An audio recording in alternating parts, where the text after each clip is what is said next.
Hey everybody, in today's video I'm going to show you how you can keep your golf score while you're out golfing with your Suunto Vertical watch. I'm going to be doing it on the Suunto Vertical Solar. It shouldn't matter which version you've got. So let's go ahead and start this. Now I'm going to go into it quick. I'm assuming you kind of know the basics of the watch. I'm going to press the up button.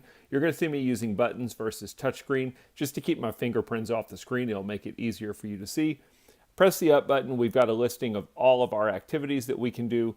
And in this video, we're going to be doing golf. So I'm going to go ahead and press the middle button to go into golf. Now, I could press the middle button right now and just start my activity just like any other activity.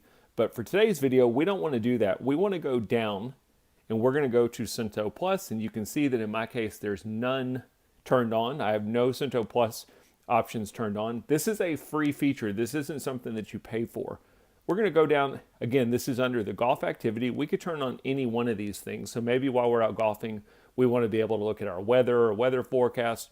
But the one that we're looking for here is towards the bottom, and it's score, golf, and it says strokes and distance. We're going to simply press the middle button to turn that on, and then we can go back. And now we are ready to start our golf activity. So I'm going to go ahead and press the start button. Now when we start it, it's just like any other activity.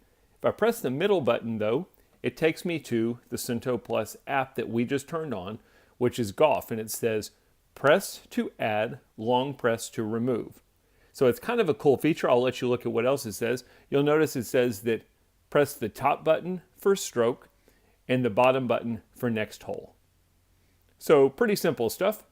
We're going to simply press start game. It takes us to hole number 1. So we're on hole number 1. The only thing it does here, distance-wise, is it will show you how far was it from your previous shot. So if you're really wanting a golf watch, this is definitely not a Garmin Approach or Garmin Phoenix or anything like that. But what will do is if you hit your drive and then you go to your next shot, it'll show you how far is it from your last shot. So you can at least look at things like your drive distance and things like that. So we're playing. I'm going to press the top button to record my first stroke. I just hit my drive. We're on hole number 1. I'm on stroke 1 of 1.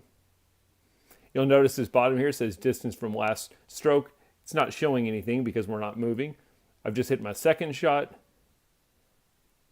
just hit my third shot, and then I just putted. Let's say it's a par 4.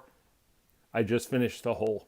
I've finished my hole. I'm going to press the bottom button to go to the next hole. Now I'm on hole number 2. You'll notice that it kept my score. So far, I've hit 4 strokes. That was from the first hole. I'm on hole number 2, and I'm on my 0 stroke. I just hit my drive. Now I've hit my first stroke. So every time you hit, you're going to want to be pressing this top right button to record your strokes. Or you can just wait till the end of the hole and do it that way as well. So let's say this was a par 3,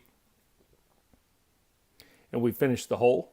The one thing it doesn't do is it doesn't know which course you're on. So it's not going to tell you things like you're 2 over par or 3 over par. That's what a Garmin watch would do for you. But if nothing else, at least you're keeping your score. So I'm going to go ahead and just show you guys. And let me show you, if I wanted to remove a stroke, I can press and hold, and you'll notice that it took a stroke off. So maybe you messed up, you recorded a score that you didn't, you're taking a mulligan, whatever, you could do that. So we'll go to the next hole, so on and so forth. I'm not real sure if it will let you keep going. Let's do this. Let's do that was 5. This is a par 4. I don't know if it will stop after 18. I have a feeling you're going to have to stop it when you're done with your round. But what I did want to show you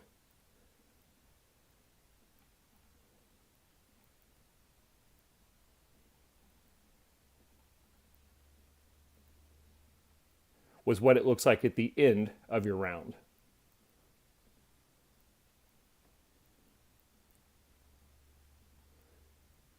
All right. Yeah, so if I go to the next hole, it'll definitely take me to that next hole. So it doesn't stop after 18 holes, which I guess is a good thing. Maybe you're going to play 27 or you're going to play several holes. It'll keep going as long as you want to. And hold the middle button.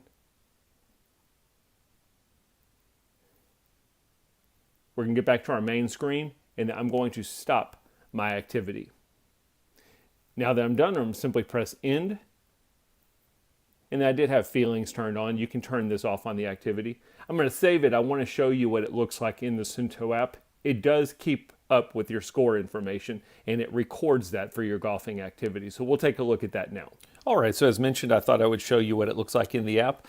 When I go in, it basically shows that I completed a golf activity, pretty similar to just like anything else. If I click on that activity though, when we go in and we read my details, at the bottom there you will see I played 18 holes. Even though we went to that 19th hole, because we didn't record a score, it did not record that. I played 18 holes and my score was a 72. And then it also keeps track of your longest stroke. So that's kind of a cool feature. In my case, it didn't show anything, but if we would have been actually out on the golf course, you could at least look back and say, hey, was that long drive I hit today longer than my one last time? Anyway, fun feature. Next time you go golfing, turn it on. At least it helps you keep track of your score and your longest drive. As always, I hope the video helped. If it did, thumbs up or appreciated. Thanks for watching.